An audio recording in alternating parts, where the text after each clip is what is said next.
उच्च न्यायालयाने दिलेले निर्देश आणि प्रभाग समितीच्या बीट निरीक्षकांनी केलेल्या पाहणीत आढळलेल्या 124 अनधिकृत बांधकामांवरती महानगरपालिकेच्या अतिक्रमण विरोधी पथकाने कारवाई केली आहे.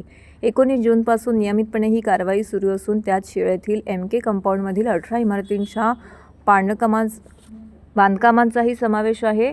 ठाणे महानगरपालिका क्षेत्रामध्ये 19 जूनपासून नियमितपणे अतिक्रमण विरोधी पथकाची कारवाई सुरू आहे. त्यासाठी 9 प्रभाग समिती क्षेत्रांमध्ये उपायुक्त दर्जाच्या अधिकाऱ्यांच्या नेतृत्वात विशेष पथकांची महापालिका आयुक्त सौरभ राव यांनी नियुक्ती केली आहे.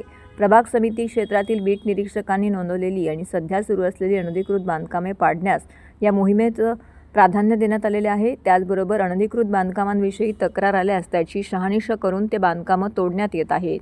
या बांधकामांमध्ये वाढीव बांधकामांचा समावेश अधिक असल्याची माहिती उपायुक्त शंकर पाटोळे यांनी दिली आहे. महापालिका क्षेत्रात अनधिकृत चाळी, अनधिकृत बैठी बांधकामे, वाढीव शेड, वाढीव बांधकामं, RCC इमारतीचे बांधकाम, अनधिकृत बंगले, नाल्यालगतचे बांधकाम, आरक्षित भूखंडावरील गोडाऊनचं बांधकाम, टर्फ या प्रकारच्या बांधकामांवरती कारवाई करण्यात आलेली आहे. ही कारवाई नियमितपणे सुरू राहणार आहे. हरित क्षेत्रातील बांधकामांचा शोध घेऊन त्यावरही कारवाई सुरू आहे. तसेच खाडी किनारी अनधिकृत भरणी यावरही कारवाई करण्यात येत असल्याची माहिती उपायुक्त पाटोळे यांनी दिली आहे.